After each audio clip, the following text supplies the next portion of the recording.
Welcome, ladies and gentlemen, to another episode of Right Click. As always, Birdman here, and today we are talking Call of Duty, but not really, but kind of, but a little bit, but not entirely. Bear with me. I just want to jump into this because I never thought I'd see the day. A Call of Duty movie has been announced. And of all the things I expected to have some sort of drama built in, it wasn't just the mere announcement that a Call of Duty movie was going to be made. I want to read this to you. There's been article after article. This focuses on the actual creation of it. To make a long story short, the cliff notes are just that, Paramount Plus has gotten the contract for it, and they're going to be making the movie. Let's read about it, because it's not as simple as that, but we need to start here. This is from Variety.com. There's a bunch of different articles about this, a bunch of different news. Let's talk this. Call of Duty movie in the works under major Paramount Skydance, Microsoft's Activision pact. Okay, there's the rundown. Paramount has signed a film deal with Microsoft-owned video game publisher Activision, of course, to bring its Call of Duty franchise to the big screen. Under the partnership, Paramount will develop, produce, and distribute a live-action feature film based on the Call of Duty universe, which encompasses more than 30 mainline games released since the original COD debuted in 2003. The valuation of the mega deal was not disclosed. I don't think, personally, that's going to be disclosed. Not at least until well after the game is made, or the movie is made, rather. I think this is such a volatile thing for a lot of reasons. I think that they're going to try to keep this as low-key as possible, and some stuff came out about this that I think kind of proves that point. Bear with me. So, moving on, sources tell Variety that while the pact is specifically focused on making one blockbuster Call of Duty movie, the deal encompasses the potential for Paramount to expand the COD universe across film and TV. Honestly, surprised it took this long, and personally, I think that's a really cool thing. And if we're being honest, yes, it probably will be a little bit kitschy. It probably will be a little bit cringy and cliche. But to be honest, when it comes to making war movies and war TV shows or things of that nature, it's not uncommon. SEAL Team was a very popular one. There's so many. There's so many modern war-based movies and TV shows that have come out. And honestly, if they're using the Call of Duty storyline to make that movie, I think it could be a home run, to be completely honest. I really do. But they go on to say there are no details yet on what the focus of the Call of Duty film will be, though the video game franchise is at its core a series of first-person shooter military titles. Yeah, fair. Many of the games have interconnected storylines and characters, like the Black Ops sub-series from developer Treyarch, which is about to release Black Ops 7 this fall. Yep. The Call of Duty pact comes a month after Paramount closed its $8 billion merger with David Ellison's Skydance, and is the latest in a line of splashy movies. Since the merger was approved, the company lured Stranger Things creator the Duffer Brothers over from Netflix and shelled out $7.7 billion to become the home of the UFC, or Ultimate Fighting Championship, events for 7 years. Now settled within Microsoft Gaming, Activision was itself part of a mega merger just 2 years ago when Microsoft completed its $68.7 billion purchase of Activision Blizzard, which gave the tech company control over Call of Duty and many other popular video game titles. Now, this is a good time to break in and make something very clear here.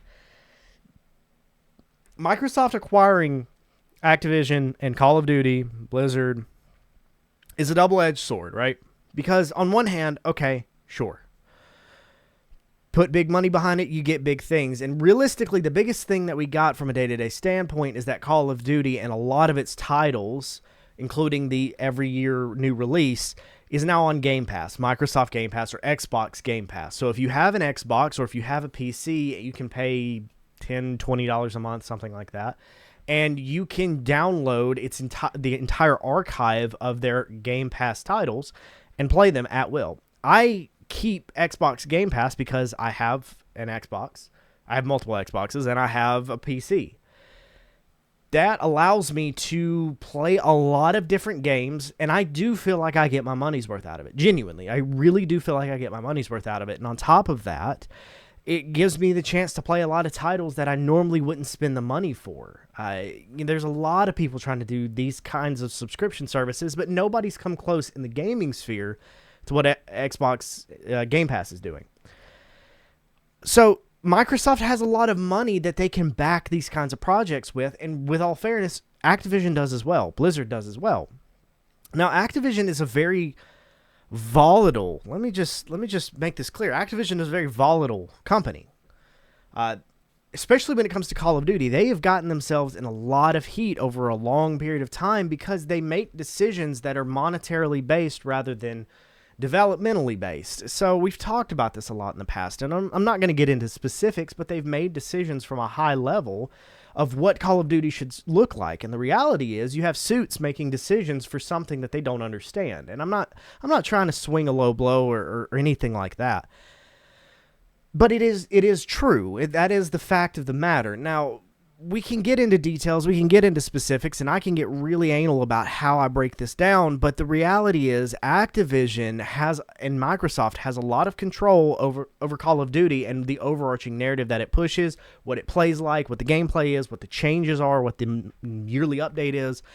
And the sad part is when it was a rotation of Treyarch, Sledgehammer, and Infinity Ward creating these games and then them just being produced, there was a lot of soul in those games. Some of the highest points, the highest peaks of Call of Duty came from that time when Activision wasn't just wanting to control the dollars innately. Well, we look at something like this, and we see, okay, you've got almost a $70 billion purchase of this. Clearly, they care enough to do it right. Well, here's where things get even weirder. And they're absolutely right here. For years, Hollywood struggled to crack the code on video game adaptations, but more recently has found success producing hit screen adaptations of Mortal Kombat, Super Mario Bros., and as of this year, a Minecraft movie.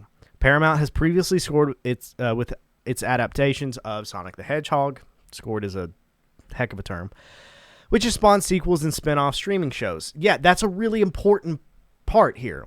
Yes, it had hit adaptations of Mortal Kombat, Super Mario Bros., and Minecraft. Now, Minecraft, let's be honest, Minecraft was a very popular movie because it was a meme. And that's I'm not talking down on it, but it was a meme, and it was designed to be kind of a meme. And let's be even more honest with ourselves. A lot of the people that this game had its loyal fan base of were people that started playing 10 years ago. They're all 10 years older now. They're either teenagers now, late teenagers really, or adults. I grew up playing Minecraft, and you know, I don't, this movie doesn't work with me. Like I'm kind of past the point of just sitting here thinking, okay, Chicken Jockey is funny, and like I get it, but it was designed to be a meme. So if you can be lighthearted about it, you can appreciate it. That's why I do appreciate it. It doesn't take itself too seriously. Well, things like Super Mario Brothers, and I can sit here and name off. I was just having this conversation with my wife. The lexicon of video game movies are poor. The World of Warcraft movie was horrifically received because it was a horrific movie. The Halo TV show went, in a lot of ways, went against the spirit of Halo. Assassin's Creed, I will never forgive them for making that god-awful movie. My point is that they are absolutely right in this article. Hollywood has struggled to crack the code on video game adaptations. And honestly, I think something like Call of Duty, not just because of its previous success in the gaming sphere, yes, absolutely. Okay, fair. But this is also, I mean, if we're going to be honest, this as an IP goes, this is about as home run as it gets when you compare to things like The Terminal List or 13 Hours. It's a friggin' war movie or a war TV show. Like, yes, you can screw it up, but it's a lot harder because the content is not Minecraft. The content is not Super Mario Brothers. it's something that is designed intentionally to be relatable to the current or historical understanding. That's why they got their start in World War II. They could make something real out of this. The article goes on to say, with Call of Duty, it gets access to not just the most successful video game franchises of all time, one that has sold 500 million copies globally and drew $30 billion in revenue as of 2022, but also a video game franchise that has not previously been adapted for film or TV. As a lifelong fan of Call of Duty, this is truly a dream come true, Ellison, who serves as Paramount's chairman and CEO, said in a statement. From the first Allied campaigns in the original Call of Duty through Modern Warfare and Black Ops, I've spent countless hours playing this franchise that I absolutely love. Being entrusted by Activision and players worldwide will bring this extraordinary storytelling universe to the big screen is both an honor and a responsibility that we don't take lightly. Throughout its history, Call of Duty has captured our imagination with incredible action and intense stories that have brought millions of people together from around the world, and that focus on making incredible Call of Duty games remains unwavering. Activision President Bob Kostic said in a statement, "With Paramount, we have found a fantastic partner who will work with who we will work with to take that visceral, breathtaking action to the big screen in a defining cinematic moment. The film will honor and expand upon what has made this franchise great in the first place, and we cannot wait to get started." Okay, let's look at this holistically, this article. Everything here, maybe not necessarily a green flag, but it's not a red flag. Now, when I hear Rob Kostic say this stuff, and when I hear Ellison talk about with the CEO of the Paramount, like when I hear them say this stuff, like it's PC and it sounds like a press release, right? And I get that it has to some degree. But if you're going to sit here and cap this off with the Activision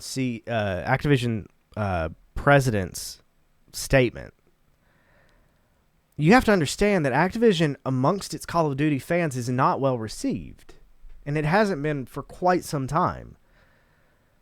This, at face value, to people who are just looking at the news, may go, okay, cool, just all right, Call of Duty movie, great, carry on. But for the people who are actually the target of a Call of Duty movie, who are also the target of the Call of Duty game, this goes alarm bells. Those are alarm bells. And you start to wonder what's the catch? As it turns out, there is a catch. This stemmed from Steven Spielberg. I can't believe I'm saying this, but Steven Spielberg wanted to make a direct Call of Duty movie. He says he's a huge gamer and plays COD, and he even pitched his vision to Activision. All he wanted was the final cut and full control over production. That is completely reasonable to ask. It's friggin' Steven Spielberg. Activision got spooked and then sold the rights to Paramount where they'd have more control over the process. Okay, Activision have more control over the process. Understand, that is a bad thing. Objectively, that is a bad thing. Activision's direct control over the development of Call of Duty has led it down a very seriously bad path. If you don't believe me, go look at the reviews and go look at Twitter when updates come out. Hey, we want this. No, we're going to put this out instead. It's like, why? Nobody asked for that. And I'm about 5 years in on that cycle of Call of Duty happening, and it's because Activision does things with the primary and sole focus of money. I understand. It's a company. You don't have to lecture me. I know it's a friggin' company. But remember your roots. It's the same conversation I have with people about how streaming services have lost the friggin' plot. You are just replacing the exact same thing that you said you were swearing to fight against, i.e. cable and DirecTV and all that kind of crap. Like, you have become the thing that you said you were not going to become. I'm not going to sit here and feign sympathy. Well, Activision got spooked and sold the rights to Paramount where they said, yeah, as long as we can control it. Well, you controlling it is what put us in this part in the first place. Like, this is why the reviews have been bad. This is why your sales have gone down. This is why we have problems. This is why the CDL doesn't work anymore. This is why when you watch a broadcast of it, the friggin' scoreboard doesn't work. This is why the game is horrifically optimized. I can sit here and go on, but these are direct reflections of the Activision influence in the Call of Duty franchise. This IP has been actively just reduced down to nothing but how do we put this in to make it a moneymaker? And nothing more. Yes, it can make money, but if you give the people what they actually want, you'll make even more money. That's the reality. Activision does not live in reality. They have no desire to live in reality. What they have is a desire where Paramount is flush with cash, Microsoft is flush with cash, and Activision, being under all of that, can go, well, if you'll let me do it, and let me have control, here's what we'll do. I could be proven wrong, but when I sit here and I read all of this and it's green flag, and okay. Oh, that's weird. Oh, wait. Activision could have had Steven Spielberg, who actually cared about the source material, and you just went with the people with the dollar signs with over, like $80 billion backing you? Yeah, I'm not really surprised. I should be. I am disappointed. Shouldn't be, but I am. Activision consistently gets in their way. And here's the reality.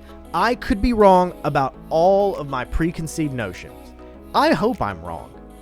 Call of Duty is the biggest personal franchise to me because I know what it's done for my life. And I'm one of few people who can actually say that with a straight face and it means something.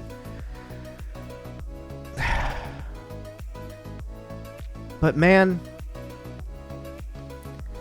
come on. Activision has got to stop getting in the way. Black Ops 7 is going to be a very make or break thing for them, and I think they know that. Black Ops 6 was received so poorly, they know that 7 has to bring the things that the people want. We get specialists back, we get a lot of this stuff back. Who knows? Maybe this will be it, but if they're going to get their hands in the TV and movie world, and they can't get off of their high horse, it's not going to go anywhere. And that's just the unfortunate truth. That's it. I want to leave it at that because this is a very interesting topic, and I think it expands to a lot more things than just Call of Duty because we've seen so many horrific adaptations of video games to movies. I think this could really lay some groundwork, or it could just keep taking a sledgehammer to it. No pun intended. If you know, you know. Anyways, that's all for today. Birdman, as always, thank you all for watching. Go check us out on rightsidemedia.org. Hit us up. Check out all the other stuff. But for now, I'll see you guys in the next one. Have a good one.